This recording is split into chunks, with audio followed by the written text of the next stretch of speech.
They told you the first president of the United States was George Washington. They carved his face into stone. They printed his portrait on currency. They wrapped his image in myth and called it destiny. From elementary school classrooms to marble monuments in the Capitol, the story was simple, polished, and final. America began under Washington. But what if that story was not the whole truth? What if the very foundation of American leadership was built on a quiet erasure? What if the first president was not the man on the dollar bill, and the truth was deliberately compressed into a footnote so small that generations never saw it? Because before George Washington placed his hand on the Bible in 1789, another man had already held the title of President of the United States. His name was John Hanson, and the fact that most Americans have never heard that name is not an accident. It is a story of constitutional confusion, political myth-making, and the deliberate shaping of national memory. To understand how this happened, you have to go back to a time before the Constitution, before the polished republic, back to a fragile confederation stitched together by war. In 1776, the 13 colonies declared independence from Britain, but independence was only the beginning. What followed was chaos: unpaid soldiers, collapsing currency, foreign threats, and states that behaved like small, suspicious countries rather than a unified nation. The fledgling United States needed structure. It needed coordination. It needed leadership. So in 1781, after years of debate, the states ratified the Articles of Confederation, creating the first national government of the United States. This government did not have an executive branch like we know today. There was no powerful presidency, no cabinet, no centralized authority commanding armies or vetoing legislation. Instead, there was Congress. And Congress elected a presiding officer. That office carried a formal title, President of the United States, and Congress assembled. On November 5, 1781, that office was filled by John Hanson. Hanson was not a general. He was not a towering plantation owner from Virginia. He was a merchant and statesman from Maryland. But when Congress selected him as its presiding officer, he became by title President of the United States. This was not symbolic. Under the Articles of Confederation, Congress was the national government. There was no separate executive. The President of Congress signed documents, corresponded with foreign powers, oversaw administrative matters, and in many ways embodied the leadership of the nation. Hanson served a one-year term. During that time, the Revolutionary War was still underway. He dealt with financial instability, troop demobilization, and diplomatic recognition. He presided over Congress as it accepted the British surrender at Yorktown's aftermath and navigated the fragile early sovereignty of the new republic. And yet his name is rarely mentioned outside specialized historical discussions. Why? Because after the war ended and the weaknesses of the Articles of Confederation became undeniable, a new document was drafted, the Constitution of 1787. This Constitution created a radically different office, a singular executive with defined powers, independent authority, and national visibility. It created what Americans now recognize as the presidency. In 1789, George Washington was elected under this new constitutional framework. He was not the first man to hold the title President of the United States, but he was the first president under the Constitution. That distinction matters. But over time, nuance was erased. The founders themselves understood the difference. They did not consider the presidency under the Articles equivalent to the executive created in 1787. The earlier office was primarily procedural, a presiding officer chosen by Congress, not a nationally elected executive. Yet as American mythology grew, complexity became inconvenient. A nation prefers clean origin stories. Washington became the first president, not because no one held the title before him, but because the new constitutional order redefined what the presidency meant. The old office faded into obscurity. But obscurity is not the same as non-existence. John Hanson was not alone. Before Washington, several men served as President of Congress under the Articles of Confederation, including Peyton Randolph, Henry Laurens, John Jay, and others. Hanson's distinction lies in being the first to serve a full one-year term after the Articles were fully ratified by all 13 states. And that ratification detail is where the controversy lives. Some historians argue that because Maryland was the last state to ratify the Articles in 1781, and Hanson was elected after that ratification, he was technically the first president of the fully unified United States government.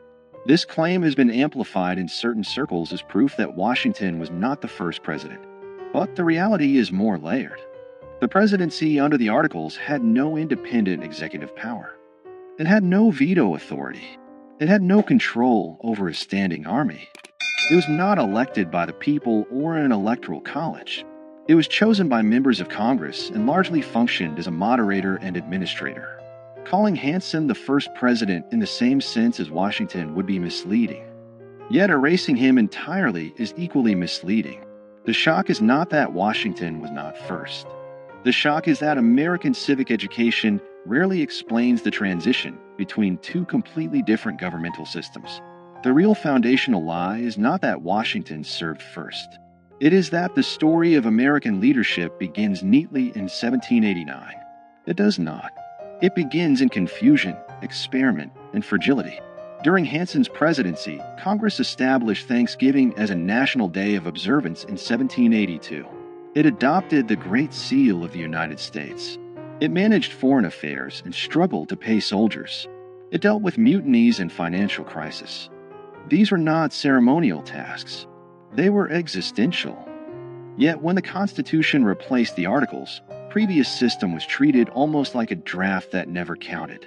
The national memory pivoted hard toward the stronger executive model, and the earlier presidents of Congress became historical footnotes. Why would a nation simplify its own origin? Because power shapes narrative. The Constitution was framed as a corrective to weakness. Federalists argued that the Articles created a government too feeble to survive.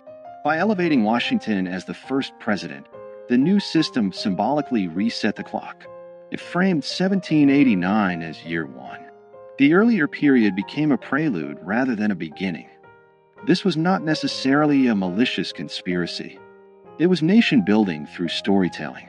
But storytelling always chooses emphasis. And when emphasis becomes repetition, repetition becomes truth. Over time, monuments, textbooks, and civic rituals reinforce the narrative. Washington was father of his country. He set precedents. He defined the executive branch.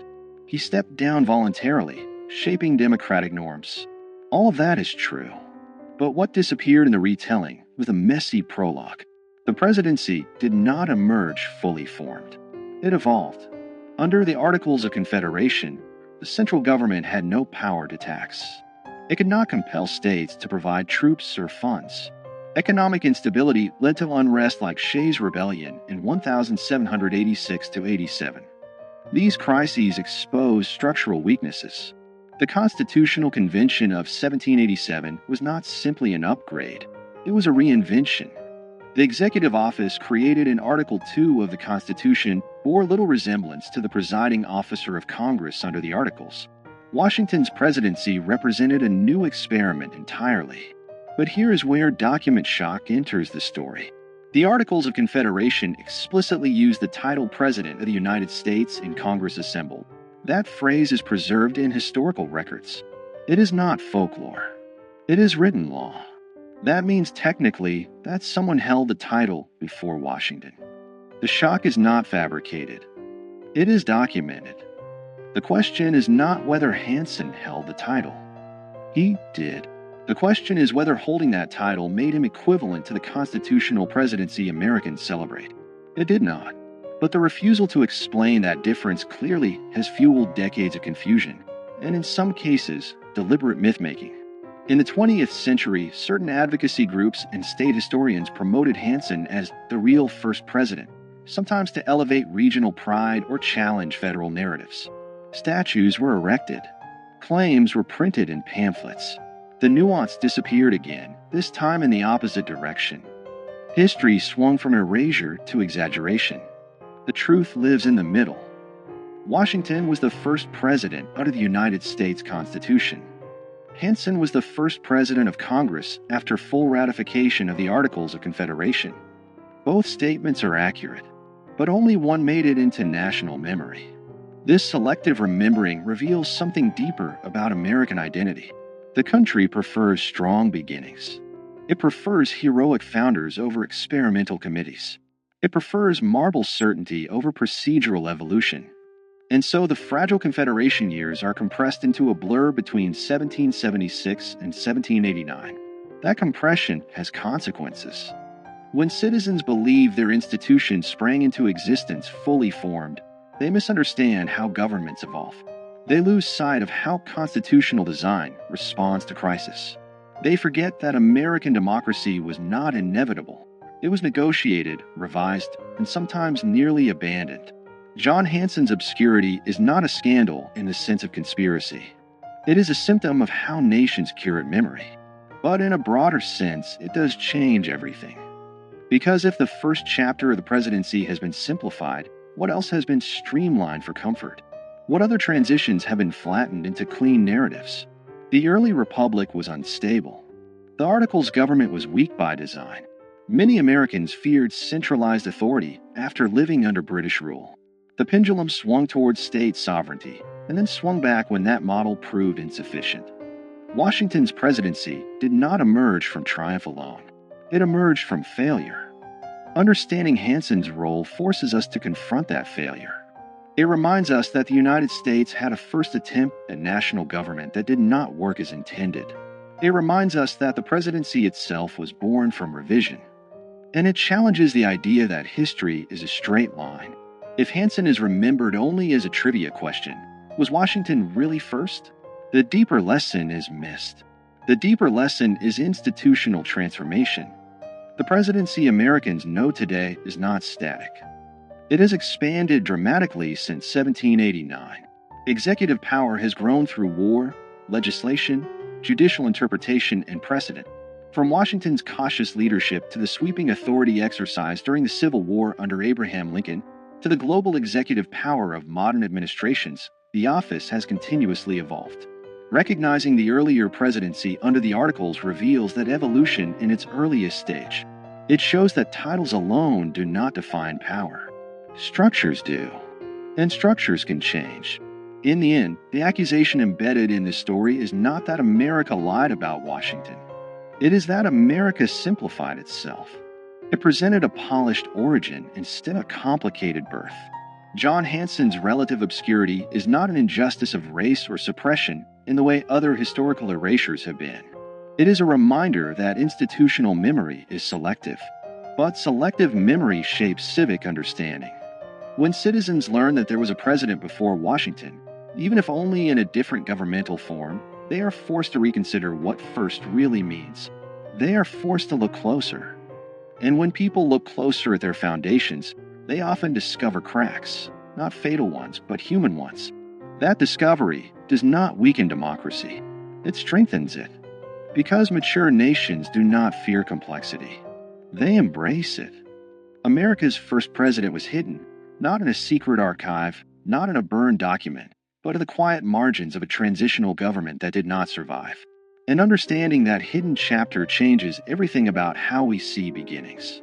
It reveals that power is defined by structure, that titles can shift meaning, and that national memory is shaped as much by storytelling as by fact. George Washington remains the first president under the Constitution. John Hanson remains the first president of the United States in Congress assembled after full ratification of the Articles of Confederation. Both are true, but only one became legend. The question is not whether Washington deserves his place. He does. The question is whether we are willing to tell the whole story. Because the moment we admit that the presidency had an earlier form, weaker, different, experimental, we acknowledge that America itself was once uncertain, unfinished, and fragile. And that realization changes everything. It reminds us that the nation was built not only by giants carved in stone, but also by administrators whose names faded when the structure they served was replaced. History does not always erase with fire. Sometimes it erases with simplification. And sometimes the most powerful revelations are not about scandal, but about structure.